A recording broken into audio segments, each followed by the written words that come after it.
প্রিয় দর্শক, সাম্প্রতিক বিষয়মুক্ত আলোচনার অনুষ্ঠান তৃতীয় মাত্রা দেখবার জন্য আপনাদের প্রত্যেককে সাদর আমন্ত্রণ। আজকে এই মুহূর্তে দেশের সর্বশেষ রাজনৈতিক পরিস্থিতি নিয়ে কথা বলবার জন্য আমাদের সঙ্গে স্টুডিওতে উপস্থিত আছেন আমার বাদিকে গণপ্রজাতন্ত্রী বাংলাদেশ সরকারের মাননীয় অর্থ ও পরিকল্পনা প্রতিমন্ত্রী মেজর জেনারেল আনোয়ারুল কবির তালুকদার, অবসরপ্রাপ্ত, এবং আমার ডান দিকে আছেন বাংলাদেশের কমিউনিস্ট পার্টির সাধারণ সম্পাদক মুজাহিদুল ইসলাম সেলিম। আমরা আজকে আলোচনা করব দেশের রাজনৈতিক অঙ্গনে এই মুহূর্তে সবচাইতে আলোচিত যে প্রসঙ্গগুলো সেগুলো। আমি প্রথমেই রমজান মাস চলছে এবং সবচাইতে আলোচিত বিষয় হচ্ছে এই মুহূর্তে দ্রব্যমূল্য, এবং সরকারের পক্ষ থেকে যদিও বলা হচ্ছে যেগুলো আস্তে আস্তে নিয়ন্ত্রণের মধ্যে চলে আসছে, কিন্তু বিরোধী দলের নেতৃবৃন্দের মুখে কিংবা সংবাদপত্রের পাতায় সেরকম কোনো চিহ্ন দেখা যাচ্ছে না। তো সরকারের একজন মন্ত্রী হিসেবে আপনি বিষয়টিকে কিভাবে ব্যাখ্যা করছেন? দ্রব্যমূল্য নিয়ন্ত্রণের মধ্যে আছে, নিয়ন্ত্রণের বাইরে কোনো সময় যায়নি। তবে রমজান মাস শুরু হওয়ার আগে কিছু কিছু আইটেমের মূল্য বৃদ্ধি পেয়েছিল, যেমন পেঁয়াজ, চিনি, এরকম 2-3টা আইটেমের দাম বেশি হয়ে গিয়েছিল। তো যেটা হয় যে রমজান মাসে আমরা একটা জিনিস লক্ষ্য করেছি, কিছু কিছু জিনিসের দাম বৃদ্ধি পায়, মূল্য বৃদ্ধি পায়। তার কারণ হলো যেগুলোর কনজামশন বেড়ে যায়, ব্যবহার প্রায় দ্বিগুণ হয়ে যায়। যেমন আমার নিজের বাড়িতেই আমি তেল এবং পেঁয়াজ অন্য মাসে যা ব্যয় হয় তার চেয়ে রমজান মাসে দ্বিগুণ হয়ে যায়। এইভাবে যদি আমাদের দেশে একটা কোনো পার্টিকুলার পণ্যের উপরে চাপ সৃষ্টি হয়, বাজারে ডিমান্ডটা যদি বেড়ে যায় রমজানের কারণে, তাহলে সেখানে একটা প্রবণতা দেখা দেয় বৃদ্ধি পাওয়ার। আর দ্বিতীয়ত জিনিস হলো যে এবারে বৃষ্টিটা একটু বেশি দিন হয়েছে, যার জন্য সবজি, পেঁয়াজ এগুলোর চাষাবাদ কিছুটা হলেও ব্যাহত হয়েছে। তো যেটা লক্ষণীয় জিনিস এখানে সেটা হলো যে সরকার কিন্তু চুপচাপ বসে নেই। এখানে সরকার দ্রব্যমূল্যকে নিয়ন্ত্রণে রাখার জন্য যে ধরনের ইন্টারভেনশন মেজার আছে, যেগুলো সরকার হস্তক্ষেপ করতে পারে একটা মুক্ত বাজার অর্থনীতিতে, সেই ধরনের হস্তক্ষেপ করছে। যেমন আমাদের বাণিজ্য মন্ত্রীর নেতৃত্বে একটি কমিটি গঠন করা হয়েছে, তারা নিয়মিতভাবে মনিটর করছে জিনিসপত্রের দাম। কাজেই আমরা মনে করি যে জিনিসের দাম এখনো যথেষ্ট নিয়ন্ত্রণের মধ্যেই আছে। মুজাহিদুল ইসলাম সেলিম, আপনি কি মনে করছেন? আমি তো মনে করি দেশের দ্রব্যমূল্য পরিস্থিতি খুবই একটা ভয়ঙ্কর অবস্থায় এসে দাঁড়িয়েছে, এবং এটা সংখ্যাতত্ত্ব দিয়ে প্রমাণ করার যতই চেষ্টা করা হোক, এটার যে ভয়াবহ ফলাফল সেটা সমস্ত ভুক্তভোগী সেটা অনুভব করছে। এটা গ্রাম বলেন, শহরের বলেন, সাধারণ গরিব মানুষ, খেটে খাওয়া মানুষ, তাদের অবস্থা তো নাভিশ্বাস ওঠার মতো একটা পর্যায়ে অনেকদিন ধরেই চলছিল। এবং বিশেষ করে উত্তরাঞ্চলে মঙ্গা পরিস্থিতির কারণে একটা বিপুল সংখ্যক মানুষ আজকে না খাওয়া অবস্থায় বলতে গেলে তারা এখন দিন কাটাচ্ছে। কিন্তু যেটা সম্প্রতি হয়ে গেল সেটা হলো মধ্যবিত্ত সমাজের উপরেও দ্রব্যমূল্যের চাপটা একটা প্রচন্ড বিস্ফোরণের মতো, মাথায় একটা বজ্রপাতের মতো এসে এটা লেগেছে আর কি। মাননীয় মন্ত্রী সাহেব অবশ্য অনেকগুলো কথা বললেন, তো ওনার কথার ভেতর দিয়ে কিন্তু দ্রব্যমূল্য বাড়ার কারণটা উনি ব্যাখ্যা করেছেন। উনি কিন্তু অস্বীকার করেন নাই যে দ্রব্যমূল্য বেড়েছে এবং এটা অবস্থা খুব খারাপ। দ্বিতীয়ত হলো সরকার মাঝে মাঝে বলছে যে আমরা দ্রব্যমূল্য নিয়ন্ত্রণের জন্য ব্যবস্থা গ্রহণ করছি, কিন্তু আমার কাছে একটা মৌলিক প্রশ্ন যে সরকার যে অর্থনৈতিক দর্শন দ্বারা পরিচালিত, সেই দর্শনের একটা মোটা কথা হলো বিনিয়ন্ত্রণ, ডিরেগুলেশন। সুতরাং যে অর্থনৈতিক নীতি বিনিয়ন্ত্রণের ভিত্তিতে পরিচালিত, সেই নীতি কিভাবে নিয়ন্ত্রণের জন্য পদক্ষেপ গ্রহণ করবে? আমাদেরকে যুক্তি দেখানো হচ্ছে যে বাজারের মেকানিজমের ভিত্তিতেই স্বতঃস্ফূর্তভাবে সমস্ত মূল্যগুলো নির্ধারিত হবে। এখন বাজার যদি নিয়ন্ত্রিত হয় মুনাফালফিদের দ্বারা, তাহলে পরে স্বাভাবিকভাবেই জনগণের কল্যাণ বা স্বাভাবিক যে ডিমান্ড সাপ্লাইয়ের ইন্টারাকশনের ভেতর দিয়ে যেটা নির্ধারিত হয় সেটা কোনোদিনই হওয়া সম্ভব না। এবং সেই কারণেই আমাদেরকে আজকে জিম্মি হয়ে থাকতে হচ্ছে মুষ্টিমেয় মুনাফা শিকারীদের হাতে।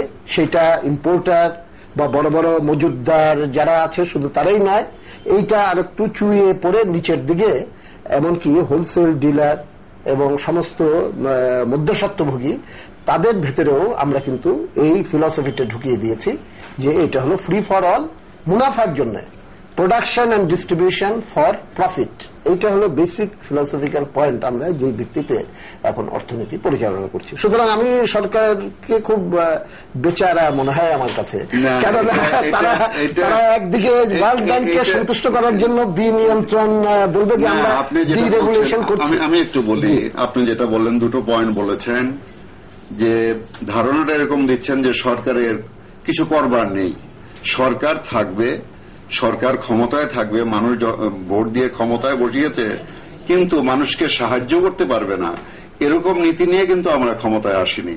আমরা মানুষের কাছে কথা দিয়ে ক্ষমতায় এসেছি, মানুষের মঙ্গলের জন্য, কল্যাণের জন্য আমরা কাজ করব।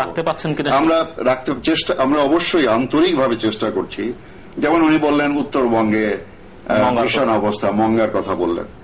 আজ পর্যন্ত আমাকে বলেন যে একটা পত্রিকায় খবর এসেছে যে একজন মানুষ অভুক্ত অবস্থায় মারা গেছে। মানুষ মারা যাচ্ছে নানা কারণে, অসুখ বিসুখ, কিন্তু আপনি মঙ্গার কারণে উত্তরবঙ্গে কোন লোক মারা গেছে বন্ধু কিন্তু একটা খবরও নাই। আমাকে শেষ করতে দেন, আমি কথাটা শেষ করে দিই। আর যেটা বললেন যে ডিরেগুলেশনের ব্যাপারটা যেটা বললেন, হ্যাঁ একটা জিনিস আছে, দেশ স্বাধীন হওয়ার পরে ঢালাও ভাবে সবকিছু ন্যাশনালাইজ করে করা হয়েছিল, আপনারাও কিছুটা তাতে সহায়তা দিয়েছিলেন, সহযোগিতা করেছিলেন, সমর্থন দিয়েছিলেন। তো আমরা পরবর্তীকালে জিয়াউর রহমান সাহেব আসার পর থেকে সেটা আবার আমরা মুক্ত রাজনীতির দিকে আমরা আস্তে আস্তে এগোচ্ছিলাম এবং এখন পুরোপুরি আমরা সেই দিকে যাচ্ছি। তো যেটা হলো ইম্পর্টেন্ট কথা যেটা হলো সেটা হলো যে একটা ট্রানজিশন পিরিয়ডে আছি আমরা, কিন্তু কমান্ড অর্থনীতি থেকে মুক্ত বাজার অর্থনীতির মধ্যে যাচ্ছি। এটা একটা ট্রানজিশন, একটা পরিবর্তন হচ্ছে, একটা পরিবর্তন। সেই পরিবর্তন কিন্তু পৃথিবীতে সব দেশেই তার কিছু সমস্যা থাকে। একটা পরিবর্তন, বড় ধরনের ভালো পরিবর্তন আনতে গেলে, একটা মানুষকে বাচ্চা প্রসব করতে গেলেও সেখানে তার ব্যথা বেদনা থাকে। তো কাজে আমি যেটা বলবো যে সমাজের মধ্যে ভালো মন্দ মানুষ নেই, সমাজ আমাদের দেশে সবাই যে ভালো তা বলবো না, মন্দ লোকও আছে, কিছু মন্দ লোক।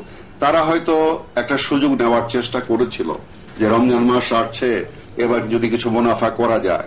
আমাদের সরকার কিন্তু সচেতন ছিল, যখনই আমরা দেখেছি বাজার ঊর্ধ্বমুখী তখনই আমরা হস্তক্ষেপ করেছি এবং আমরা কি করতে পারি, আমরা আমদানি শুল্ক আমরা উঠিয়ে গেছি পেঁয়াজের উপর। সেটা তো উঠিয়েছেন অনেক পরে, সেটা আগের থেকে এটা কেউ জানতো না যে এবার এইভাবে বৃষ্টি হবে, এটা কিন্তু ফোরকাস্ট করা যায় না। এখনো আমরা সায়েন্সের সেই অবস্থায় আসি নাই যে আজ থেকে 3 মাসে, আগামী 3 মাস ওয়েদার কিরকম হবে, ক্লাইমেট কিরকম হবে, সেটা এখনো জানা যায়নি। তো বৃষ্টিটা একটু বেশি হওয়াতে মানুষ যে পেঁয়াজ রোপণ করেছিল, মরিচ, সবজি, সেগুলো একটু নষ্ট হয়েছিল, যার জন্য হঠাৎ করেই দামটা বেড়ে গিয়েছিল। তবে হ্যাঁ, এটা আমাদের হয়তো ভবিষ্যতে আরো দূরদর্শিতা নিয়ে আমাদের চিন্তা ভাবনা করতে হবে। আমি সেটা বলবো না যে আমরা একেবারে যা মন্ত্রী আপনি ওনার ওই প্রশ্নের জবাব দিলেন না যে আপনারা একদিকে ডিরেগুলেশনের কথা বলছেন আবার নিয়ন্ত্রণ করবার চেষ্টা করছেন, না এটা বললাম তো যে এটা তো এরকম কোন ফর্মুলা আজ পর্যন্ত কোন অর্থনীতিবিদ দিতে পারেন নাই। ওরকম ফর্মুলা থাকলে তাহলে তো বিশ্বের সবচেয়ে বড় অর্থনীতিবিদ, নোবেল লরিয়েট, এরকম একটা বই নিয়ে আমরা দেশ শাসন করতাম, কোনো সমস্যাই থাকতো না, বা মাও সেতুং এর থিওরি দিয়ে আমরা দেশ শাসন করতাম, কোনো সমস্যাই থাকতো না। তো সেটা হয় না। এটা হলো থিওরি একরকম, বাস্তবতা অন্যরকম। বাস্তবতার মধ্যে অনেক ভেরিয়েবল ফ্যাক্টরস আছে, যেগুলো যেটা একটা বললাম যে ওয়েদার একটা আছে, এরকম অনেক ফ্যাক্টরস আছে। মানুষের সমাজে মানুষের তার আচরণ যেটা আছে, কিছু লোক তো আছে আমাদের সমাজে যারা হঠাৎ করে রাতারাতি বড় লোক হতে চায়, কিন্তু আমরা তো তাদেরকে সুযোগ দিইনি, আমরা তাদেরকে প্রশ্রয় দিইনি, আশ্রয় দিইনি আমরা তাদেরকে। আমার কথা হলো যে মঙ্গা সম্পর্কে যেটা বলা হচ্ছে, মঙ্গায় যে লোক না খেয়ে মারা গেছে সেটার প্রত্যক্ষ প্রমাণ, এবং সেটা আমরা আমাদের সাপ্তাহিক একতা পত্রিকায় সেটা প্রকাশ করেছি, নাম ঠিকানা ইত্যাদি সহ আর কি। অবশ্য অনেকে, আমার একটা অভিজ্ঞতা আছে, আমার ঠিক বছরটা মনে নেই, আমি তখন ক্ষেত মজুর সমিতি করতাম। একবার একটা ডেপুটেশন নিয়ে এক মন্ত্রণালয়ে গেলাম এবং সচিব সাহেবের সঙ্গে কথা হচ্ছিল। আমি বললাম যে লোকজন তো কচু ঘেঁচু খেয়ে আছেন। তো সচিব সাহেব আমাকে বললেন যে খুব ভালো কথা, কচুতে আয়রন পাওয়া যায়, গরিব লোক এখন একটু আয়রন পাবে। সুতরাং যাদের দৃষ্টিভঙ্গিটা এই জায়গায়, তারা হয়তো ক্ষুধার যন্ত্রণাটা বুঝতে পারবে না। এবং হয়তো অনাহারে মৃত্যু বলতে কি বোঝায়, না খেতে খেতে পেটের একটা পিরাট ভেতর দিয়ে হয়েছে, হয়তো মেডিকেল ডায়াগনোসিস করলে পরে সে বলবে, এমন একটা টেকনিক্যাল টার্ম বলবে, সেটা দিয়ে বোঝা যাবে না, কিন্তু সামাজিক পরিবেশটা আমাদের দেখা প্রয়োজন। সেকেন্ড, আমি বলছি যে পরিস্থিতি আমার বিবেচনায় খুবই ভয়াবহ, কিন্তু এটা ভয়াবহতাটা আরো বাড়বে যদি আমাদের সরকার একটু কমপ্লেসেন্ট হয় যে না এভরিথিং ইজ ওকে, সেটা আরো দুঃখজনক হবে আমাদের দেশের জন্য। কিন্তু আমি একটা মৌলিক প্রশ্ন করছি, it is not a question of BNP সরকার বা আমিও যদি সরকারে থাকি, তাহলে পরে যে সিস্টেমের ভেতরে আমরা এখন অর্থনীতি পরিচালনা করছি, এই সিস্টেমের ভেতরে থেকে আমরা বাজারকে নিয়ন্ত্রণ করার ক্ষমতা এবং সুযোগ সেটাকে কিন্তু আমরা সারেন্ডার করে দিচ্ছি out of the economic philosophy. এবং কেন করা যাবে না, এটা থিওরির ব্যাপার না, প্র্যাকটিক্যাল জায়গা। আমাকে বলতে দেন, আপনি যেটা বললেন যে নিয়ন্ত্রণ করছি না, এই কথাটা তো আমি ক্ষমতা নাই, ফিলসফিক্যালি কমিটেড আমাদের সরকার। এই সরকার শুধু না, আমি বলবো যে গত 2-2.5 দশক ধরে সরকার আছেন, এবং যদি 30 বছরের একটা সময়কালকে ডেফিনেশনটা কি, আপনি কোন অর্থনীতিকে কিভাবে ডিফাইন করছেন, কিভাবে দেখছেন, সেটার উপর নির্ভর করে। আমরা সরকার থেকে কিভাবে দেখছি সেটারও একটা দিক আছে, সেটার একটা ফ্যাসিট আছে। তো কাজেই আপনি এখন হয়তো আমি জানি না, আমি শুনিনি, আপনার সাথে আর আগে আলোচনা করার সুযোগ হয়নি।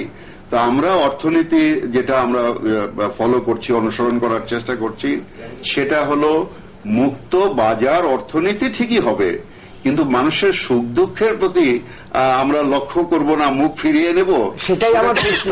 সেরকম অর্থনীতি আমরা বিশ্বাস করি না। আমার প্রশ্ন হলো মুক্ত বাজার অর্থনীতি অনুসরণ করে জনগণের কল্যাণ সাধন করা সম্ভব নয়। এটা আমার কথা না, আপনি ডক্টর স্টিগলিটস কিছুদিন আগে ঘুরে গেলেন, নোবেল প্রাইজ বিজয়ী, এবং তার বক্তৃতা আমি শুনেছি। ফ্লোট করেন আপনি, একটা থিওরি তাহলে আপনি প্রপাগেট করেন, বলেন আমাদেরকে যে আপনি এই থিওরিতে বেটার সময় পেলে বলতে পারবো। এবং এটা থিওরির ব্যাপার না, এটা একটা দীর্ঘ সংগ্রামের ভেতর দিয়ে কিন্তু এই ব্যবস্থাগুলো কি কি হওয়া উচিত সেগুলো কিন্তু আমরা ইভলভ করেছি। এবং আমাদের যে মুক্তিযুদ্ধ, 71-এর স্বাধীনতা সংগ্রাম,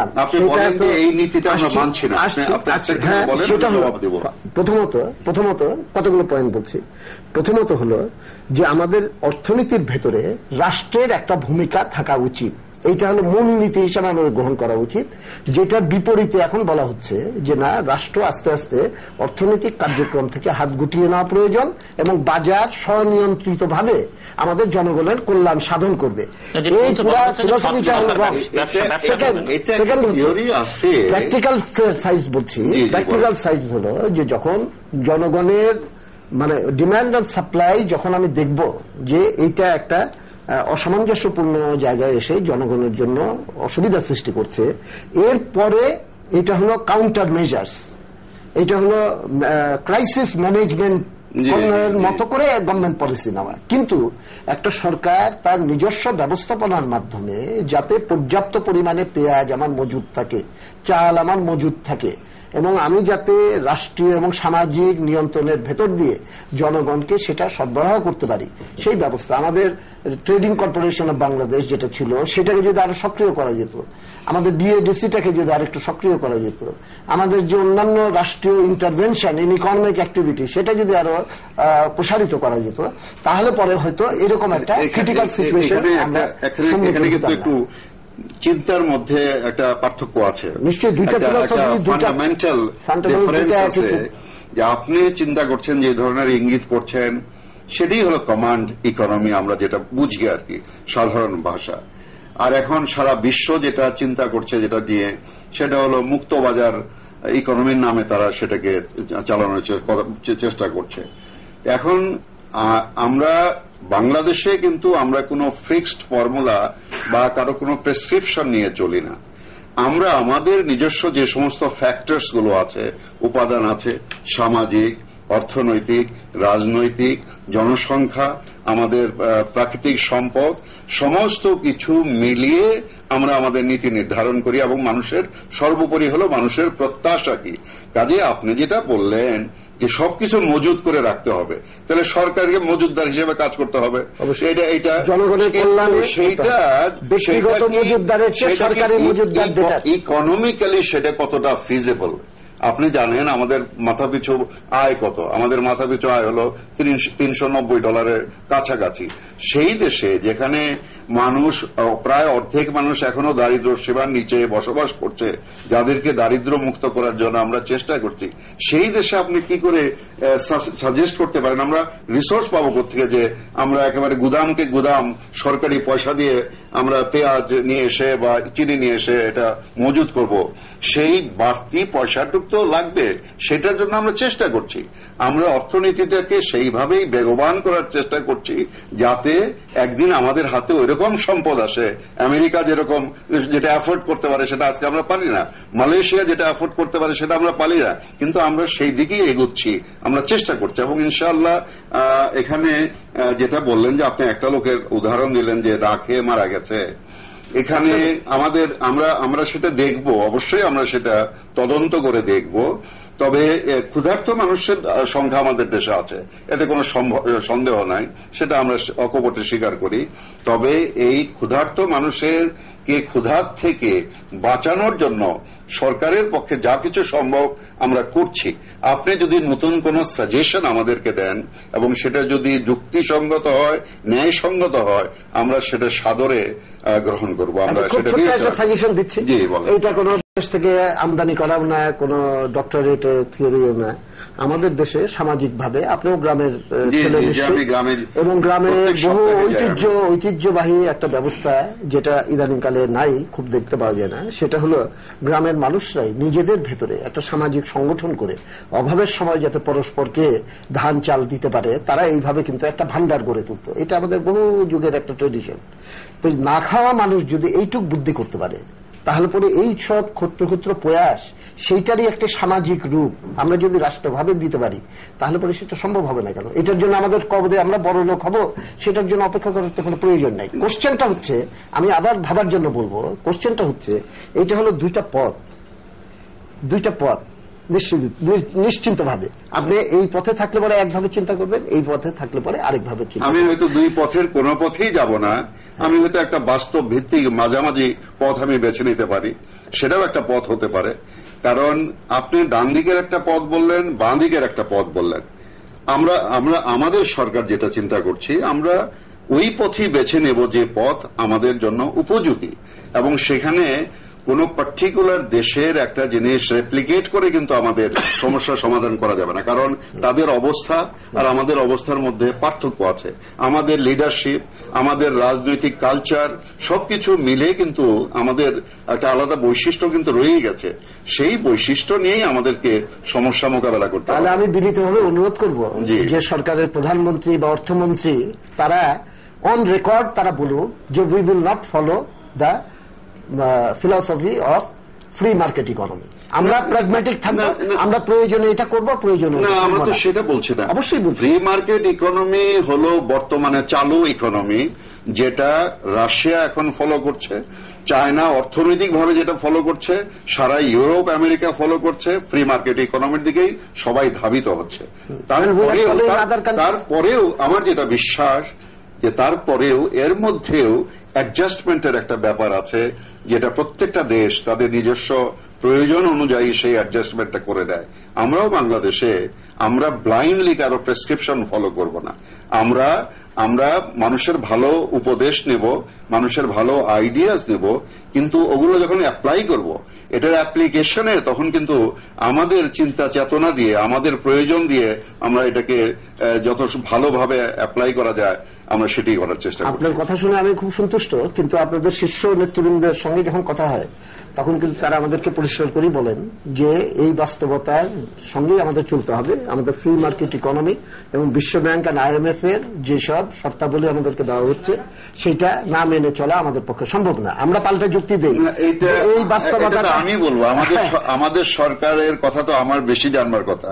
আমি যেহেতু সরকারে আছি, আমি মিনিস্ট্রিতে আছি, এবং আমি ওই মিনিস্ট্রিতে আছি যে মিনিস্ট্রির সাথে ওয়ার্ল্ড ব্যাংকের IMF এর সবচেয়ে বেশি নিবিড় সম্পর্ক। তো সেখানে আমরা কোনো সময় বলি নাই আমাদের মাননীয় প্রধানমন্ত্রী বা আমাদের অর্থমন্ত্রী কোন সময় বলেন নেই যে ওয়ার্ল্ড ব্যাংক যে প্রেসক্রিপশন দেব সেটা আমরা ব্লাইন্ডলি ফলো করব। তবে দুটো থিওরির প্রশ্ন যখন আসে যে weather will choose command economy or free market economy, তো এই শুধু যদি এরকম সিম্পল প্রশ্ন করা হয় তাহলে আমরা অবশ্যই বলবো যে আমরা ফ্রি মার্কেট ইকোনমিতে অলরেডি আমরা পা রেখেছি। এখন মানে এই না যে এটা এত সরল রেখা না একটা, যে ফ্রি মার্কেট ইকোনমি এরকম একটা সরল রেখা আর কমান্ড ইকোনমি একটা সরল রেখা, কোনটাই কমান্ড ইকোনমি তো সেটা প্রমাণিত হয়ে গেছে যে এটা কোনদিন সরল রেখা হিসেবে মানুষের সামনে আসতেই পারেনি, প্রতিষ্ঠিত হতে পারে না। ফ্রি মার্কেট ইকোনমিকেও আমরা অত সহজ সরল ভাবি না, তবে theoretically free market economy has proved to be better than command economy all over the world. এটা বাংলাদেশের ব্যাপার না। আপনি দেখেন আজকে ইউরোপ বলেন, আপনি বলেন কোন দেশ, আপনি একটা এক্সাম্পল দেন যে আজকে কমান্ড ইকোনমি ফলো করছে, রাষ্ট্রে সমস্ত কিছু কন্ট্রোল করবে, নিয়ন্ত্রণ করবে, এরকম ইকোনমি ফলো করে অনুসরণ করে এরকম অর্থনৈতিক ব্যবস্থার মধ্য দিয়ে একটা দেশ তার অর্থনৈতিক উন্নতি সাধন করেছে। আপনি একটা বলেন, চীন আপনার দুই রকম নীতি ফলো করছে, চীনের ইকোনমিক রিফর্মস করেছে, চীনে ইকোনমিক রিফর্মস করেছে, যেটা রাশিয়া করেছিল প্রথমে পলিটিক্যাল রিফর্মস করেছিল, পরে ভাবছিল ইকোনমিক রিফর্মস হবে, মার খেয়ে গেছে। তার থেকে শিক্ষা নিয়েছে চীন, চীন এখন ইকোনমিক রিফর্মস আগেই করছে, হয়তো পরবর্তীকালে পলিটিক্যাল রিফর্মস তারা করলেও করতে পারে, সেটা তাদের ব্যাপার। কিন্তু যেটা আপনি বলছেন আমরা যেটা ফলো করছি সেটা আমাদের জন্য যেটা মোস্ট অ্যাপ্রোপ্রিয়েট সেটাই আমরা বললাম। তো যে আমরা ওই একই কথা বারবার ভাবার জন্য বলবো, আপনার কথাটা কি দুই রকম হয়ে গেল না? প্রথমে বললেন যে আমরা ফ্রি মার্কেট ইকোনমি আর কমান্ড ইকোনমি দুইটার কোনটাই অনুসরণ করি না, তারপরে সরি তাহলে ভুল বললেন, তাহলে রেকর্ডে আছে এটা। আমি একটু আগে যেটা বলছি যে যখন এইভাবে সরল প্রশ্ন করা হবে, ফ্রি মার্কেট ইকোনমি নেবে না কমান্ড ইকোনমি ফলো করবে, তখন আমি দুইটার মধ্যে ওইটাকে দুইটার মধ্যে ফ্রি মার্কেট ইকোনমি, তাহলে পরে কোশ্চেনটা দাঁড়াচ্ছে যে I absolutely reject A free market road for our country. আমাদের দেশের জন্য তাহলে কি প্রেসক্রাইব করবেন বলেন? আপনি কি ধরনের, আমি কিন্তু তৃতীয় অলরেডি বলেছি, তৃতীয় একটা যেটা বাস্তব ভিত্তিক, আমাদের যে উপাদানের উপর নির্ভর করে চিন্তা চেতনা করে বাস্তব ভিত্তিক ফ্রি মার্কেট ইকোনমির প্যারাডাইম আমি বলছি যে আমাদেরকে যদি দেশকে বাঁচাতে হয় আমাদের ফ্রি মার্কেট প্যারাডাইমের বাইরে চলে আসতে হবে। এইটা হলো আমার প্রস্তাবনা এবং অভিজ্ঞতা এটা প্রমাণ। বেরিয়ে এসে কি করতে হবে? রাষ্ট্রের একটা নিয়ন্ত্রণমূলক ভূমিকা অর্থনৈতিক উৎপাদনে এবং বিপণনে নিশ্চিত করতে হবে। তার মানে ব্যক্তি খাতকে অস্বীকার করা না, ব্যক্তি খাতের ভূমিকাটাও আমাদেরকে আমন্ত্রণ করে নিয়ে আসতে হবে। কিন্তু বাংলাদেশের ব্যক্তি খাতের বৈশিষ্ট্য হলো এরকম, যদি ব্যক্তি খাতকে আপনি 16 আনা ফ্রিডম দিয়ে দেন, এইটা অবধারিতভাবে লুটেরা ধারায় অধপতিত। আপনি একটা এক্সাম্পল দেন, আপনি মনে করেন ট্রান্সপোর্টেশন, প্রাইভেট সেক্টরকে আমরা প্রমোট করছি, সুযোগ সুবিধা সব রকম দিচ্ছি, পাশাপাশি আমাদের বিআরটিসি আছে, আমরা সেটা দিয়ে একটা চেকস এন্ড ব্যালেন্সের একটা ব্যবস্থা নিয়েছি।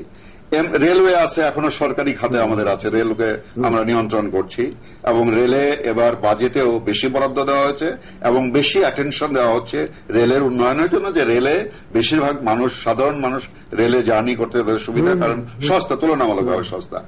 এমনি ভাবে অন্য যে সমস্ত জিনিসগুলো আছে আমরা প্রত্যেকটাতে কিন্তু চেকস এন্ড ব্যালেন্স আছে।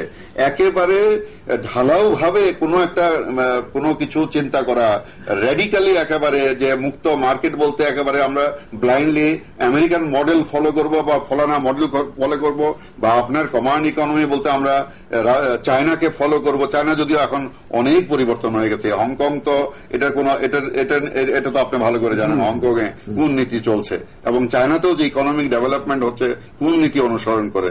তো এইগুলো যেটা হলো যে এটা দি সলিউশন বলে কিছু নেই, এখানে হলো যে সমস্যা আমাদেরকে অ্যাপ্রিসিয়েট করতে হবে, আগের থেকে মূল্যায়ন করতে হবে, মূল্যায়ন করে আমাদেরকে সঠিক সময়ে সঠিকভাবে হস্তক্ষেপ করতে হবে, সেটা হলো আমাদের।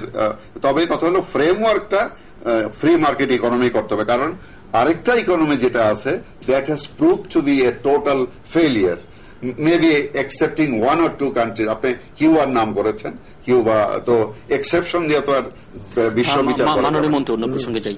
দেশের সামগ্রিক অর্থনীতির চিত্রটা কি? আপনারা বলছেন যে রিজার্ভ বাড়ছে, রেমিটেন্স বাড়ছে, সব দিক থেকে, বিরোধী দলগুলো বলছে যে দেশের অর্থনীতি বিপর্যস্ত, অর্থনীতি। এগুলো তো আপনার যে কথা, এগুলো স্ট্যাটিস্টিক্স দিয়ে বা তথ্য দিয়ে বা দিয়ে রিজার্ভ বাড়ছে কিন্তু বিনিয়োগ হচ্ছে না। যেমন ধরেন আমাদের রিজার্ভ কন্ডিশন আমাদের বর্তমানে আছে $2.5 বিলিয়ন, এভার হাইয়েস্ট বাংলাদেশে। আওয়ামী লীগের সময় ছিল এটা $1 বিলিয়ন। তো এটা একটা দিক আছে। রেমিটেন্সের ব্যাপারে যেটা আছে আমাদের হলো $3.6 বিলিয়ন আমাদের ডলার, এবং গ্রোথ হলো 22.15%। কিন্তু এগুলো আছে, কাজে লাগছে। এটা আমাদের 2002-2003 অর্থ বছরে তাদের কি আপনি মানে বিনিয়োগ হচ্ছে না, টাকাটা ব্যাংকে পড়ে আছে না।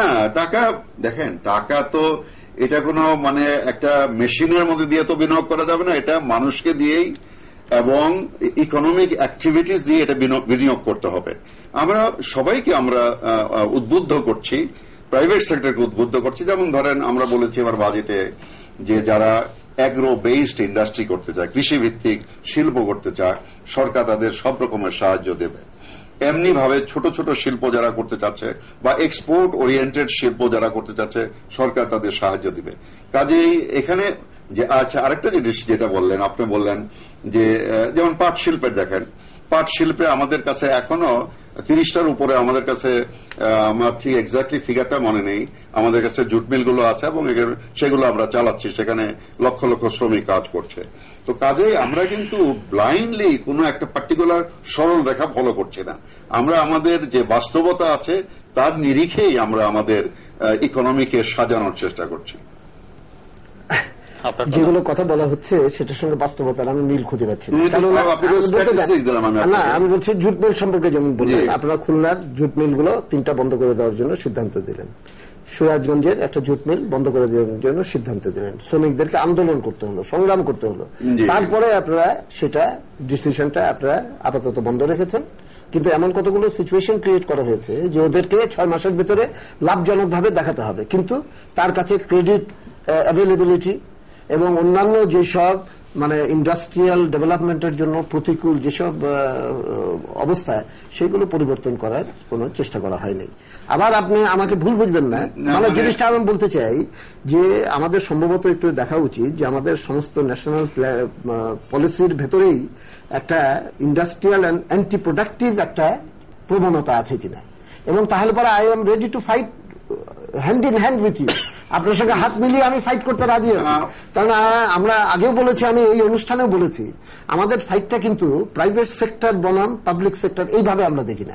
আমরা দেখি হলো যে প্রোডাক্টিভ সেক্টর অ্যান্ড লুটপাটের সেক্টর, এবং এটা প্রাইভেটেও আছে পাবলিকেও আছে। তো কেন আজকে সরকার এই প্রসঙ্গগুলোতে আমরা যে কথাগুলো বলার চেষ্টা করছি সেই জায়গায় কেন আমাদের কথাগুলো শুনতে চেষ্টা করবে না, এবং কিভাবে ইন্ডাস্ট্রিয়াল গ্রোথ ডেভেলপ করা যায় সেই জিনিসগুলো কেন তারা চেষ্টা করবে? আমরা আপনাদের ভালো কথা কোনটা শুনে নেই বলেন, আপনি একটা ভালো একটা যে কোনো একটা এক্সাম্পল হিসেবে দেন যে আপনি উনি যা বলছেন উনি মনে করছেন সবই ভালো কথা, তো আপনাকে এইটা তো ওনার কথাটাও তো খুব প্রিসাইজ হতে হবে।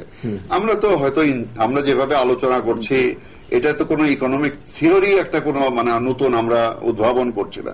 আমরা যেগুলো প্রচলিত আছে ইউরোপে বা অন্য পৃথিবীর অন্য জায়গায় সেগুলোর আওতার মধ্যেই আমরা কথাবার্তা বলছি। আমরা তো মাও সেতুং এর মতো নতুন কোন চিন্তা ভাবনা আমরা করে আমরা এগোচ্ছি না। আর যেটা উনি সরকারের নিয়ন্ত্রণের কথা যেটা বললেন বা জুট মিলের কথা যেটা বললেন, এইটা কিন্তু সারা বিশ্বব্যাপী প্রমাণিত যে সরকার ব্যবসা বাণিজ্যে ইন্ডাস্ট্রি চালাতে তুলনামূলকভাবে দুর্বল, বেশি দুর্বল অন্যদের চেয়ে, প্রাইভেট সেক্টরের চাইতে দুর্বলতা সরকারের বেশি, সরকারিভাবে কোন এন্টারপ্রাইজ চালাতে গেলে। সমস্যা হচ্ছে আপনার এই সিদ্ধান্তটা আমি গ্রহণযোগ্য বলে মনে করছি না। All over the world it's happening like this. যারা এটা প্রমাণ করতে চায় তারা মিথ্যা তথ্য দিয়ে এগুলো প্রমাণ করে। কিভাবে বলেন আপনি? ইন্ডিয়ার কথা বলেন, ইন্ডিয়াতে তারা কমান্ড ইকোনমি আগে ফলো করত, তারা এখন ফ্রি মার্কেট ইকোনমি করছে। আমাদের পাশে বিশাল দেশ, এবং Indian economy now is one of the very fast growing, rather fastest growing economies of the world. তো তারা কিন্তু কমান্ড ইকোনমি থেকে সরে ফ্রি মার্কেট ইকোনমিতে এসেছে। তা আপনি আমাকে এক্সাম্পল দেন যেখানে এখনো অর্থনৈতিক কর্মকাণ্ড সরকার নিয়ন্ত্রণ করবে, ব্যক্তি মালিকানাকে আমরা ইনিশিয়েটিভ নিতে দেব না বা নেওয়ার পথে বাধার সৃষ্টি করব বা তাদেরকে যথেষ্ট পরিমাণ সুযোগ সুবিধা দেব না, এরকম চিন্তা আমরা করছি। লুটপাটের ব্যাপার যেটা বললেন, লুটপাট তো হয়েছে, আমাদের সময় হয়নি। আমাদের সময় আমরা লুটপাটে বিশ্বাস করি না। লুটপাট হয়েছে আমরা শুনেছি, আমরা জানি বিগত সরকারের সময় জুট সেক্টরে লুটপাট হয়েছে, প্রচুর লুটপাট হয়েছে, অন্যান্য সেক্টরে হয়েছে। আমার কাছে আজকে আমি একটা ফাইল দেখেছি, 235 কোটি টাকার প্রকল্প তারা বাস্তবায়ন করেছে, তার সরকারি কোনো একনেকের কোনো অনুমোদন নেই। এটা বিগত সরকারের সময় বিভিন্ন জায়গাতে আপনার রিভার ট্রেনিং এর নামে, নদীর তীর রক্ষা নামে, বাঁধ বানানোর নামে, বিভিন্ন নামে তারা বিভিন্ন জেলাতে 235 কোটি টাকার হিসাব নেয়।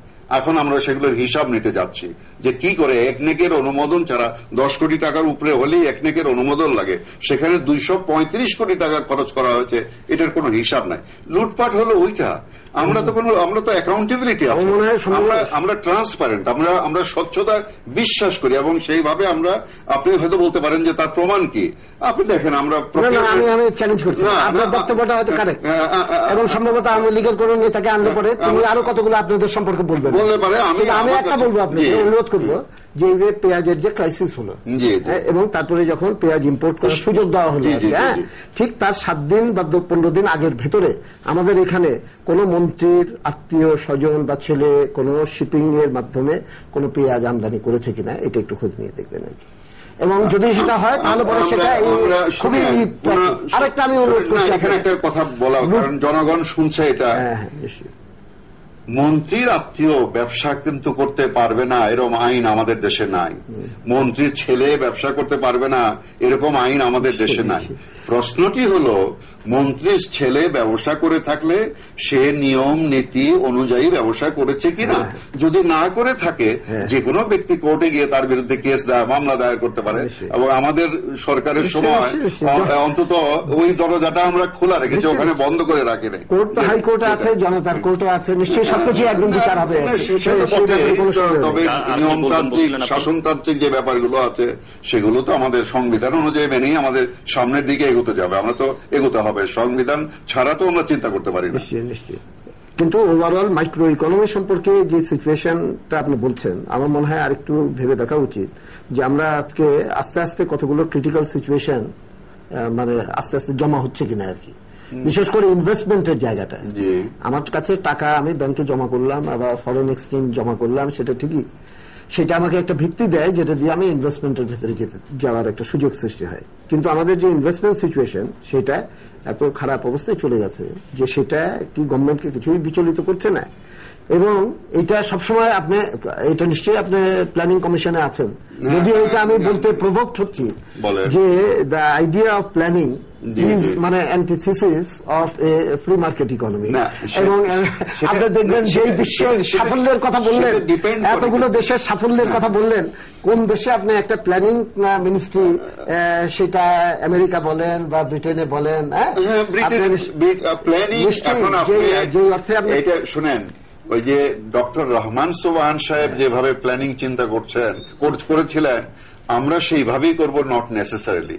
আমাদের প্ল্যানিং এর চিন্তা চেতনা অনেক ভিন্ন সেই চিন্তা চেতনার থেকে। তো কাজেই আর পৃথিবীর কোন দেশ পরিকল্পনা ছাড়া চলতে পারে বলে আমি মনে করি না। আপনি ব্রিটেনের কথা বলছেন, ব্রিটেনে আপনি জানেন যে প্রাইম মিনিস্টারের পরেই সম্ভবত চ্যান্সেলর অফ এক্সচেকার তার বোধহয় ইম্পর্টেন্সটা প্রাইম মিনিস্টারের পরে, এবং ব্রিটেনে যে ক্যাবিনেটের যে ইনার সার্কেল আছে সেখানে যে 4-5 জন মন্ত্রী থাকেন সেখানে কিন্তু এরাই থাকেন, এবং এই যে যখন সংসদ অধিবেশন চলে পার্লামেন্ট ব্রিটেনে প্রত্যেক সপ্তাহে 1 বা 2 বার তারা যে ক্যাবিনেট মিটিং করে সেখানে কিন্তু তারা পরিকল্পনাই করে, তারা চিন্তা চেতনাই করে দেশের জন্য। সেগুলো একটু ভিন্ন। আমরা হয়তো রেকর্ড করি, আপনি যার কথা বললেন এটা তো আমাদের ফাইন্যান্স মিনিস্টারের কাউন্টার পার্ট, আমাদের প্ল্যানিং মিনিস্ট্রির কাউন্টার পার্ট না। কিন্তু না, আমাদের দেশে বর্তমানে ফাইন্যান্স মিনিস্টার, আমি যেটা বলতেছি না, আমি যেটা বলতেছি যদি কোনো প্ল্যানিং মিনিস্ট্রি, কথাটা ওইভাবে বলছি যে ব্রিটেনের সিস্টেমটা তো ভিন্ন। আমরা কিন্তু ব্রিটেনের সাথে কম্পেয়ার করছি না। ব্রিটেন থেকে আমরা লেসেন্স নেওয়ার চেষ্টা করব, কিন্তু ব্রিটেনকে আমরা ব্লাইন্ডলি ফলো করব না। এটা ব্রিটেন যা ভালো করেছে সেগুলো আমরা, সেটা আমি সরকারকে সাধুবাদ জানাই। অনেক কিছু ব্রিটেনের সরকার চলে একটু ভিন্ন স্টাইলে, আমরা চলি একটু ভিন্ন স্টাইলে, এবং আমাদের একটা ওই ইতিহাস আছে। ব্রিটেনের ইতিহাসটা ভিন্ন, কয়েকশো বছরের পুরনো পার্লামেন্টারি ডেমোক্রেসি। আমাদের তো মাত্র সেদিন শুরু হলো। এটা জিয়াউর রহমান সাহেবের সময় 3-4 বছর, 4-5 বছর, আর তারপরে 91 থেকে শুরু হয়েছে।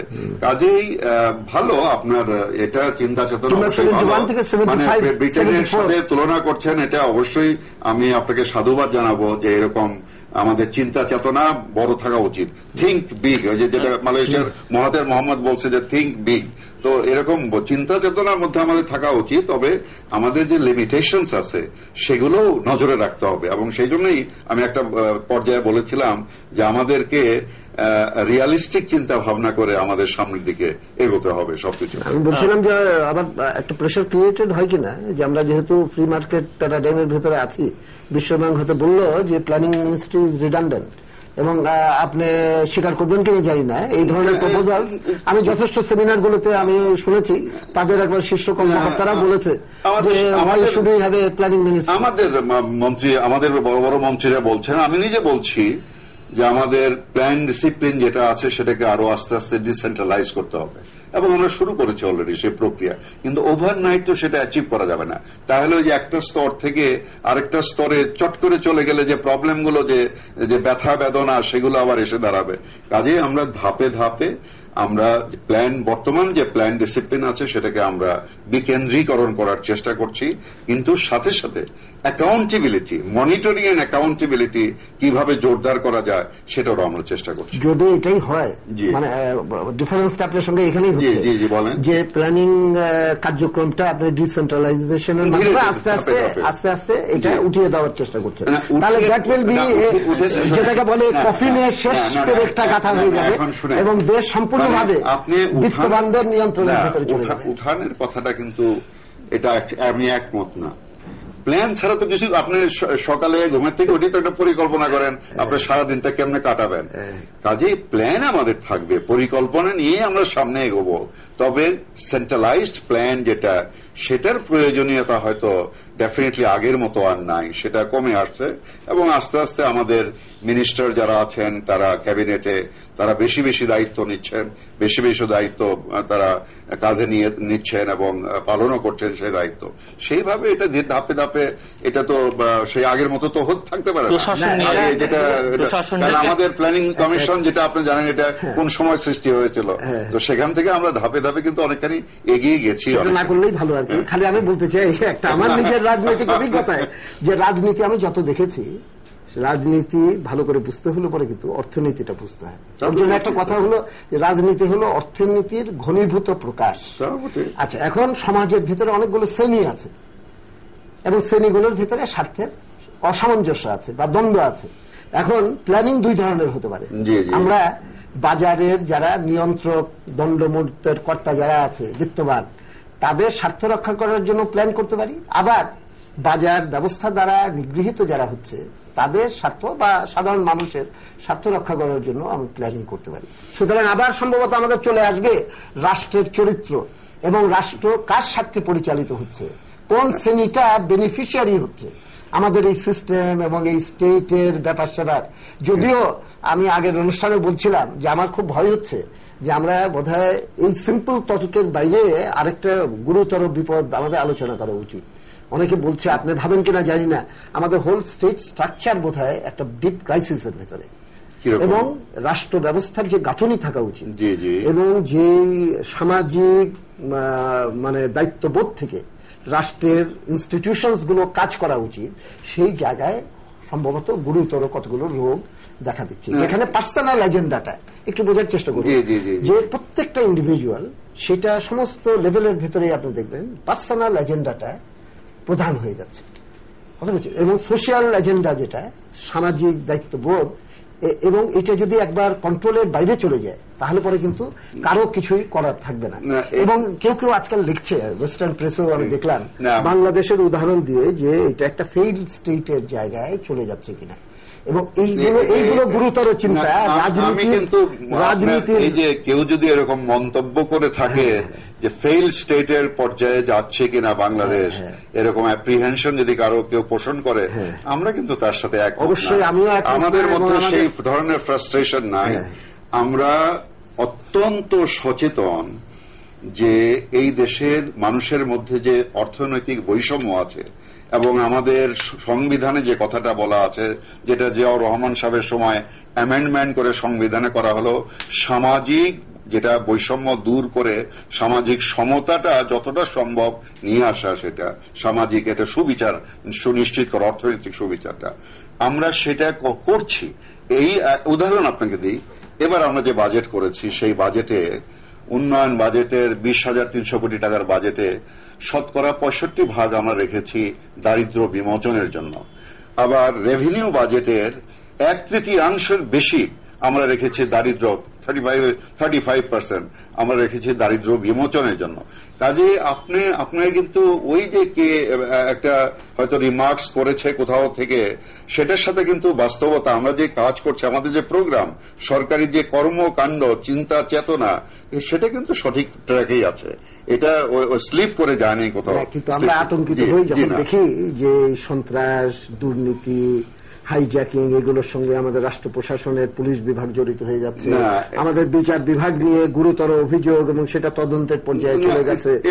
এমনকি আরেকটা শুনেন, এটা নিয়ে বিচলিত হওয়ার কি আছে? অবশ্যই আপনার বিচার বিভাগে যদি 1000 লোক কাজ করে, তার মধ্যে একজন লোক ভুল করতেই পারে, পৃথিবীর যে কোনো দেশে এরকম ঘটনা ঘটতে পারে, এবং তার জন্য কি করতে হবে, মেজার্স কি নিতে হবে, সেগুলো আমাদের আইন কানুন সংবিধানে লেখা আছে।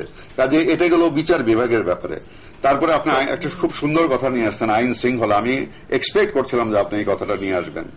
আইন শৃঙ্খলার ব্যাপারে আপনাকে দেখতে হবে, আপনি একেবারে ওপেন এন্ডেড ডিসকাশন করে তো লাভ নাই, আপনাকে একটা কম্পারেটিভ অ্যানালাইসিস নিয়ে আসতে হবে এখানে আলোচনার মধ্যে, যাতে করে জনগণ বুঝতে পারে যে এই সরকার কি করছে, এই সরকারের সময় সেটা যে কোনো গভর্নমেন্টের তুলনায়। আমাদের আগে যেহেতু আওয়ামী লীগ ছিল, আমরা তো তার অবশ্যই অবশ্যই আমি আপনাকে 100% প্রমাণ দেখাতে পারবো আইন শৃঙ্খলার ব্যাপারে আমাদের সরকার আন্তরিক, এবং এই সমস্ত যে আপনি বললেন যে ক্রাইম যেটা আছে, এটা অপরাধ জগতে আমাদের কোনো আশ্রয় প্রশ্রয় কোনোভাবে নেই। আমরা অত্যন্ত শক্ত হাতে এই জিনিসগুলো দমন করছি। আর পুলিশের ব্যাপারে বলেছেন, পুলিশ দেখেন, পুলিশ সমাজেরই একটা অংশ, এটা কোনো বিচ্ছিন্ন আইল্যান্ডের কোনো একটা ফোর্স না, আমাদের সমাজেরই একটা অংশ। কাজে আমরা সমাজকে যেভাবে গড়ে তুলেছি সেইভাবেই তার রিফ্লেকশন পুলিশের মধ্যে কম বেশি কিছুটা থাকতে পারে। তবে আমাদের যেটা বলবার, এখানে যেটা বলবার আছে, পুলিশকে রিফর্ম করছি আমরা, পুলিশের আমরা শৃঙ্খলা উন্নতির জন্য আমরা চেষ্টা করছি, আমরা একটা কমিশন গঠন করার চিন্তা করছি, আমরা পুলিশের সুযোগ সুবিধা বৃদ্ধি করেছি, তাদের ভাতা বৃদ্ধি করেছি, ঝুঁকি ভাতা বৃদ্ধি করেছি, তাদের লজিস্টিক সাপোর্টস আমরা বৃদ্ধি করেছি। এই ধরনের আমরা কিন্তু অলরেডি কার্যক্রম বাস্তবায়ন করছি। কাজেই এদিক দিয়েও বিচলিত হওয়ার মতো কোন অবস্থা নেই। আমার মন্তব্য হল যে দেখুন, আমার অনেক ইতিহাসের অনেক ঘটনা মনে পড়ছে। 69-এ যখন গণ অভ্যুত্থান হলো, তার কয়েক মাস আগেই Ayub Khan decade of reforms, তার 10 বছরের সাফল্য, সবকিছু খুব ভালো চলছে, এইভাবে কিন্তু বলেছিল। এবং ইতিহাসে আপনি দেখবেন সব দেশেই যখন কোলাপস হয় তার আগে সবাই কিন্তু ভাবে যে সবকিছু ভালো চলছে। এখন দেখেন জিনিসটা, ব্যাপারটা আরেকটা আমার আপত্তি হলো যে আপনাদের সঙ্গে যখনই আলোচনা করি তখনই দেখা যায় যে আওয়ামী লীগ আর বিএনপির নেতৃবৃন্দের সঙ্গে সবসময় তারা যুক্তিটা এইভাবে দেয় যে ওদের চেয়ে তো আমি একটু ভালো, দুটো বাংলাদেশে। আচ্ছা, কিংবা আমি এটা উল্টিয়ে বলতে চাই, এই দেশে কাউন্ট করার মতো দুটো দল, বড় দল, একটা হলো বিএনপি আর একটা হলো আওয়ামী লীগ। সেটাই যখন আমরা যখন তুলনা করব কারোর সাথে, তখন আওয়ামী লীগের সাথে তুলনা করবো, এটি স্বাভাবিক। আপনাদের সাথে তো, আপনাদের দলের সাথে তুলনা করলে এটা মানানসই হবে না। এটাই আমাদের জাতির দুর্ভাগ্য। এবং আমাকে বলতে দেন, এটাই হলো আমাদের জাতির দুর্ভাগ্য, এটাই আমাদের জাতির দুর্ভাগ্য। দেশ পরিচালনা ছিলেন না, দেশের ট্র্যাজেডি না। আসতে বাধা কোথায় ওনাদের? দেশ পরিচালনা আসতে বাধা কোথায়? নিশ্চয়ই আসবো, আপনি নিশ্চিত থাকতে পারেন, সেটা আসবো। কিন্তু আমাদের দুর্ভাগ্য হচ্ছে যে আমাদেরকে এই দুইটার ভিতরে চুজ করতে হচ্ছে, এবং মন্দের ভালো, এবং হিসাব করতে হচ্ছে যাই হোক এর চেয়ে একটু মন্দ কম। এখন দুই মন্দের ভেতর থেকে আমরা একটা চুজ করব, নাকি এর বাইরে থেকে একটা নতুন কিছু, একটা শক্তি, একটা রাজনৈতিক সৎ দেশপ্রেমিক এবং নতুন চিন্তার ভিত্তিতে মানুষের কল্যাণের একটা নতুন শক্তি আবির্ভাব হবে। আমাদের দিক থেকে আমরা এটা চেষ্টা করছি। আপনি হয়তো ব্যক্তিগতভাবে বা আপনার পার্টি পয়েন্ট অফ ভিউ থেকে আপনি বলতে পারেন দুটোই মন্দ। আমি একজন নির্বাচিত প্রতিনিধি এবং ব্যাপক ভোটের ব্যবধানে আমি জয়ী হয়েছি, এবং সেখানে কিন্তু আমাকে কোনো মাস্তানি বা কোনো ওই সমস্ত অপরাধের বা কোনো সন্ত্রাসের আশ্রয় নিতে হয়নি। মানুষ জনগণ না, আমি আমার দলের সবাই আসছে এইভাবে। আমাদের দলের আজকে আপনি দেখেন একটা কথা বলেন, সেটা ধরেন কেউ অনেকে বলে থাকে, দুষ্ট লোকেরা এরকম কথা অনেকে বলে থাকে, কিন্তু সেটার কতটা সত্যতা আছে, সেটা মানে যৌক্তিকতা কত আছে ওই স্টেটমেন্টে, সেটা আবার চিন্তা করার বিষয় আছে। তো আমি যেটা বলছিলাম যে আমাদের দল মন্দ দল নয়, বিএনপি মোটেই, হ্যাঁ আমরা পারফেক্ট সেটা আমি বলছি না, আমি সেই অহমিকায় যাচ্ছি না, সেই অহংকার করছি না। আমাদের চলার পথে ত্রুটি থাকতে পারে, ডেফিসিয়েন্সি থাকতে পারে, কিন্তু আমাদের লক্ষ্য অত্যন্ত পরিষ্কার, সুনির্দিষ্ট, এবং আমাদের চিন্তা চেতনা অত্যন্ত সচ্ছল, এবং জনগণকে সাথে নিয়েই আমরা সব কাজ করছি। কি করছি না করছি জনগণকে আমরা জানাচ্ছি। ভালো করলেও সেটা জনগণ জানবে, মন্দ করলেও সেটা জনগণ জানবে।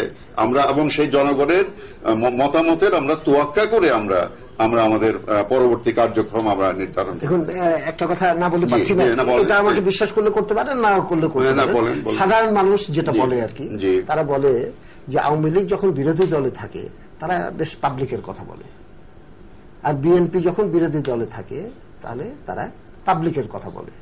সুতরাং আমি বললাম যে তাহলে আল্লাহর কাছে একটু দোয়া করেন যে এই দুইটা দল যাতে চিরদিন বিরোধী দলে থাকে, তাহলে তারা পাবলিকের কথা বলবে আর কি।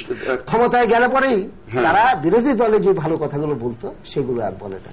সুতরাং পরিস্থিতি এমন একটা জায়গায় দাঁড়িয়েছে যে এই দুইটা দলই যদি বিরোধী দলে থাকে, তারা পাবলিকের কল্যাণে আন্দোলন করবে, সত্য কথাগুলো বলবে, তাহলে পরে তো একটা শূন্যতা রাখা যায় না। ইদানিং কালে রাজনীতিতে, এটা আপনার মন্তব্য শুনতে চাই, ইদানিং কালে রাজনীতিতে কিন্তু আপনার পত্র পত্রিকা শুধু না, বাজারে নানা গুজব এখন বের হচ্ছে, নানা লোক সম্পর্কে কথাবার্তা হচ্ছে যে বর্তমান অবস্থা আর চলতে পারে না, সুতরাং এদেরকে নিয়ে একটা গুজবে কান দেব কেন? আপনি যে গুজবের কথা বলছেন, আমি গুজবে কান দেব কেন? গুজবে তো আমি কান দেবই না। গুজব না, এগুলো লেখা হচ্ছে, পত্র পত্রিকার যেটা লিখবে সেটাই যে 16 আনা আমাকে বিশ্বাস করতে হবে, যেটা আমি নিজের চোখে দেখছি, যেটা আমি অভিজ্ঞতা দিয়ে আমি বুঝতে পারছি, সেটাকে বাদ দিয়ে পত্রিকার পাতায় আপনি বিবেচনা দিবেন কিনা? পত্রিকাকে আমি সম্মান করি। সাংবাদিকরা হলো জাতির বিবেক, আর আমরা বলি সংবাদপত্র হলো জাতির দর্পণ। সেই চিন্তা আমার মাথার মধ্যে আছে। তৎসত্ত্বেও জনগণের সাথে আমি জনগণের প্রতিনিধি হিসাবে যে তাদের সাথে ডাইরেক্ট কন্ট্যাক্ট, বা আমরা যারা রাজনীতিতে আছি এখন, আমাদের জোট সরকারে যারা আছি, এই কন্ট্যাক্ট কিন্তু আমাদের সংকুচিত হয়নি, এই যোগাযোগটা জনগণের সাথে সংকুচিত হয়নি। কাজেই জনগণের দুঃখ, ব্যথা, বেদনা এবং সুখ, আনন্দ বুঝবার কিন্তু পুরোপুরি আমাদের আছে, ক্ষমতা আছে। তবুও আমি সেটা উপলব্ধি করছি এটা নিশ্চয়ই অব্যাহত রাখবেন বলে আশা করি। কিন্তু আমি আবার আপনাকে বলবো, এটা মজার ব্যাপার হলো যে ইতিহাসের সবচেয়ে বড় শিক্ষা হলো ইতিহাস থেকে কেউ শিক্ষা নেয় না। ওর জন্য ইতিহাস থেকে একটু নজর রেখেন, সবকিছু ভালো মনে হচ্ছে, তারপরেও কিন্তু ভেতরে কি জমছে এই জায়গাটা একটু বোঝার। এবং আমি অনুরোধ করবো, আমি তো একটু আগে বললাম যে আমাদের চলার পথেও আমি বলিনি আমার কথার মধ্যে কোনো অহমিকার কোনো ছাপ পেয়েছেন আমি অত্যন্ত বিনয়ী হবার চেষ্টা করছি। আমি আরো যেন বিনয়ী হতে পারি আমি সেই চিন্তাই করছি। আমাদের চলার পথে ত্রুটি বিচ্যুতি থাকতে পারে, কিন্তু আমরা এইগুলো সম্বন্ধে অত্যন্ত সচেতন এবং যত্নবান। আজকে আপনি যে কথাগুলো বলছেন এর প্রত্যেকটা কথা নিয়ে আমি বিশ্লেষণ করব, চিন্তা করব, এবং যেখানে করণীয় কিছু আছে সেগুলো আমরা করব, সেই আশ্বাসও একটু আপনাকে ভাবার জন্য বলবো আর কি। একটা পয়েন্ট হলো যে মানুষের ক্ষোভ বিক্ষোভ প্রচন্ড একটা জায়গায় চলে যাচ্ছে কিনা, এবং একটা ছোট্ট ঘটনায় একটা বিস্ফোরণের জন্ম দিচ্ছে। খুলনা, নারায়ণগঞ্জ, ঢাকা, রিক্সা উচ্ছেদ, অমুক সমকের ভেতর দিয়ে, এইখান থেকে মানুষের সেন্টিমেন্টটা একটু বোঝার আপনার চেষ্টা করা উচিত। এবং যদি এটা একটা সুনিয়ন্ত্রিত পথে জনগণের ক্ষোভ পরিচালিত না হয়, এটা একটা চরম নৈরাজ্যের পথে চলে যাবে। সুতরাং এটা একটা পলিটিক্যাল সলিউশন দিতে হবে। আরেকটা বিপদ আপনি এটাকে কিভাবে প্রবলেম হিসাবে আপনি স্বীকার নাও করতে পারেন, স্বীকার করবেন। বিক্ষিপ্ত ঘটনা কোথাও ঘটলে সেটাকে দিয়ে যদি আমি পুরো জিনিসটাকে বিচার করার চেষ্টা করি, সেটা আমার অভিজ্ঞতা থেকে বলছি। আপনার অভিজ্ঞতা ডিফারেন্ট হতে পারে।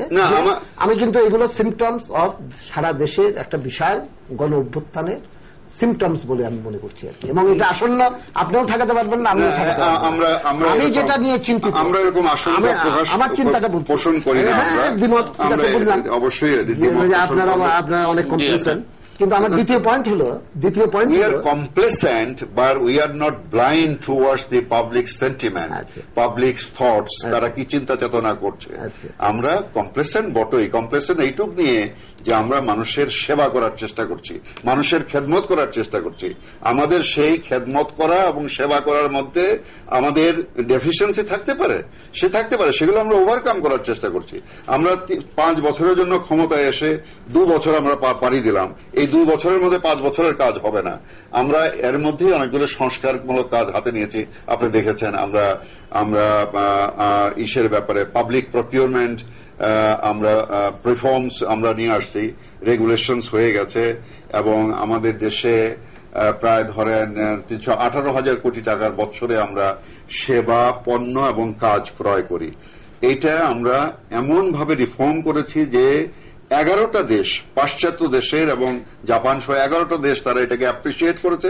শুধু অ্যাপ্রিসিয়েটই করেনি, তারা বলেছে যে আমাদের যে প্রাইমারি এডুকেশনে যে প্রোগ্রাম আমরা নিচ্ছি প্রাথমিক শিক্ষার মান উন্নয়নের জন্য, সেখানে তারা আমাদের এই রেগুলেশন তারা হুবহু ফলো করবে।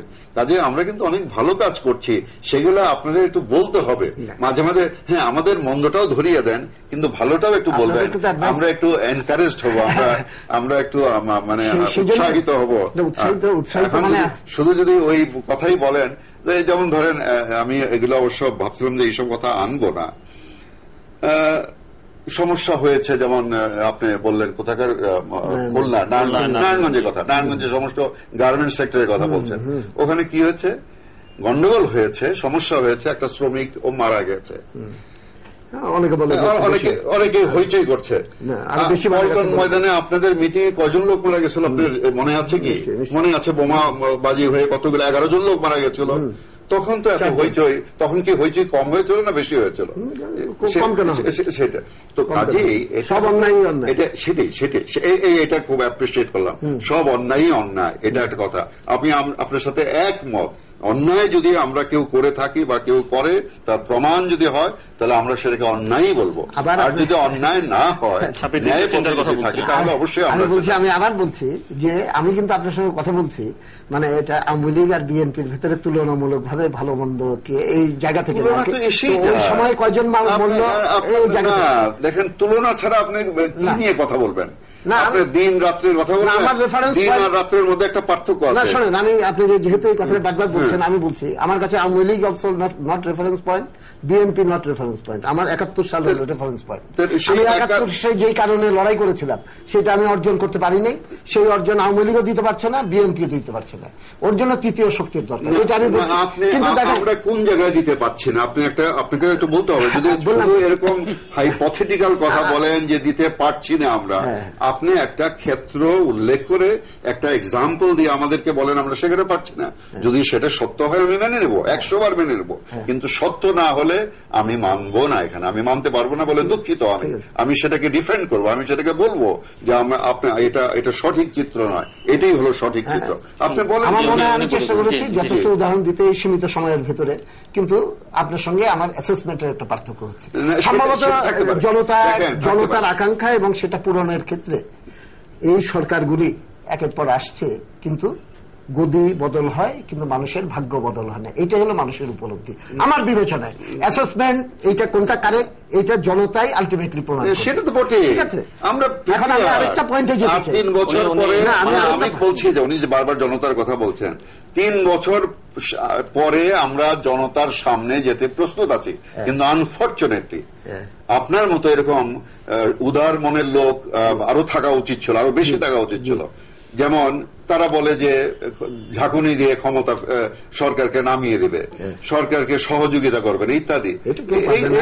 যদি একমাত্র জনতা চায় তাহলে করে জনতার অভ্যুত্থানে সেটা হবে, সেটা ঠিক আছে। এরকম একটা পরিস্থিতির দিকে যাচ্ছে কিনা নট এট অল। আরেকটা আশঙ্কা, আমি দুঃখিত বলতে যে আপনি যে বারবার ওই ইঙ্গিতটা করছেন, এটা একটা ভ্রান্ত ধারণা। এটার সপক্ষে আপনি কোন প্রমাণ বা যুক্তি দাঁড় করাতে পারবেন না, ইনশাল্লাহ আমি বলতে পারি।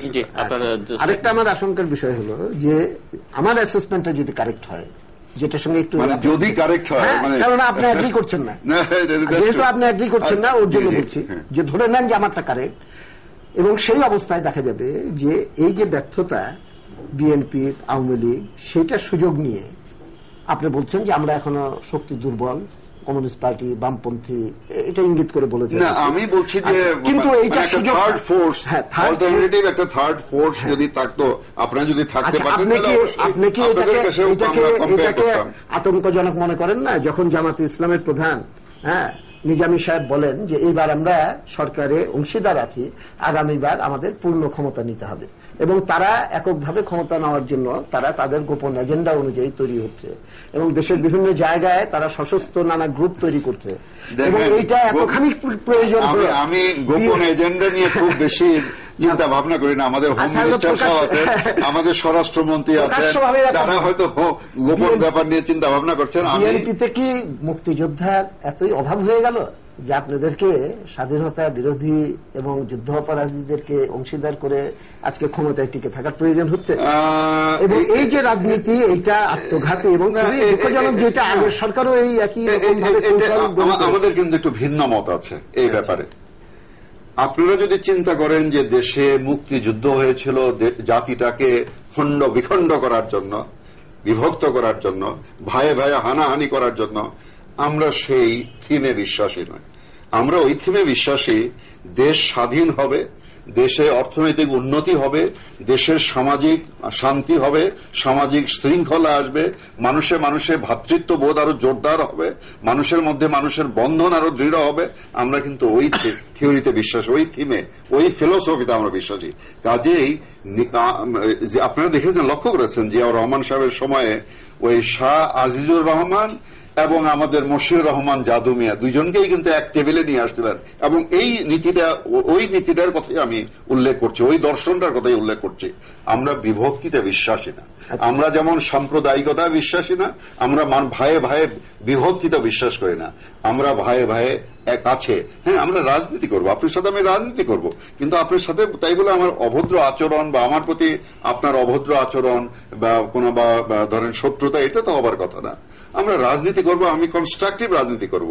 আমার আপনার মধ্যে কম্পিটিশন হবে যে আমি কত ভালো রাজনীতি করে মানুষের হৃদয় জয় করতে পারি, মানুষের খেদমত করতে করার জন্য আমি রাজনীতিতে আসছি, সেটা আমি করতে রাজি আছি, কিন্তু নেগেটিভ সেন্সে পলিটিক্স করার চিন্তা করি না। কাজে সেই দিক দিয়ে মতিউর রহমান নিজামী সাহেব আওয়ামী লীগের সাথেও তারা জোট বেঁধেছিল, তাদের দল জামাতে ইসলাম, তখন এত কথাবার্তা শুনি নাই। আজকে যত কথাবার্তা শুনি আমাদের সাথেও আছে, এবং আমাদের সাথে তাদের যথেষ্ট হৃদ্যতাপূর্ণ সম্পর্ক নিয়েই আমরা জোট সরকার পরিচালনা করছি, এবং আমরা তাদের দেশপ্রেমের কোনো ঘাটতি তার মধ্যে আমি ব্যক্তিগতভাবে দেখিনি, পাইনি। এইখানে হয়তো সম্ভবত আপনার সঙ্গে একটা মতের পার্থক্য সেটা হতেই পারে, কারণ ৭১ সালে আমরা জাতীয় ঐক্যবদ্ধ হয়েছিলাম, এই ব্যাপারে আপনার সঙ্গে আমি একমত। কিন্তু মানুষ এবং দানব এইভাবে কিন্তু একটা বিভাজন ঘটেছিল। যারা দানব তাকে আমি আমার জাতির বন্ধু হিসাবে এবং ভাই হিসাবে আলিঙ্গন করতে রাজি না। সেটা যারা ৩০ লক্ষ মানুষকে হত্যা করেছে, যারা আমাদের মা বোনের ইজ্জত হরণ করেছে, হানাদার বাহিনীকে করেছে। শেখ সাহেব থাকতেই কিন্তু বহু জেস্টার দেখিয়েছেন এইসব ব্যাপারে, এবং আমি যেটা বলছি তার সাথে মিলে যায়। ওনারও চিন্তা কিছু কিছু দিক দিয়ে পজিটিভ লাইনই ছিল।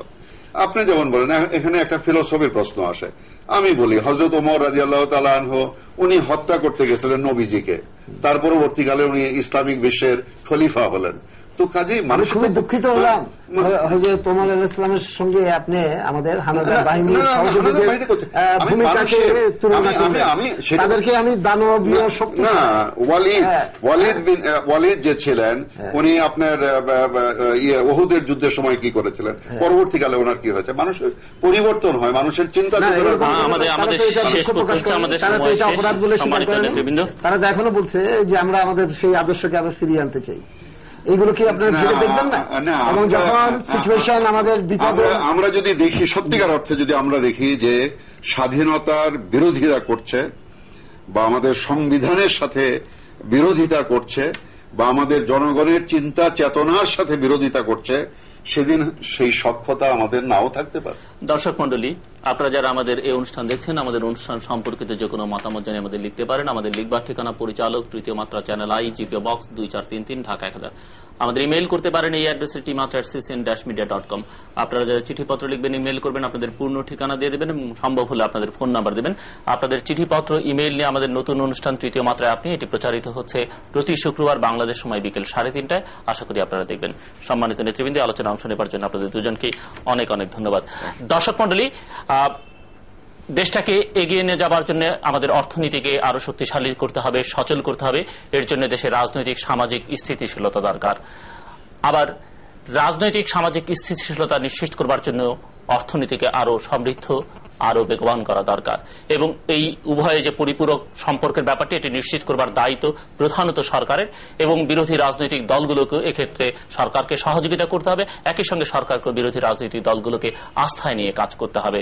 আমরা মনে করি আমাদের রাজনৈতিক নেতৃবৃন্দ এই বিষয়ে সচেতন হলে আমাদের দেশ আমাদের কাঙ্ক্ষিত লক্ষ্যে পৌঁছতে পারবে। আমাদের সঙ্গে থাকবার জন্য আপনাদের অসংখ্য ধন্যবাদ। আপনাদের সবার জন্য শুভকামনা।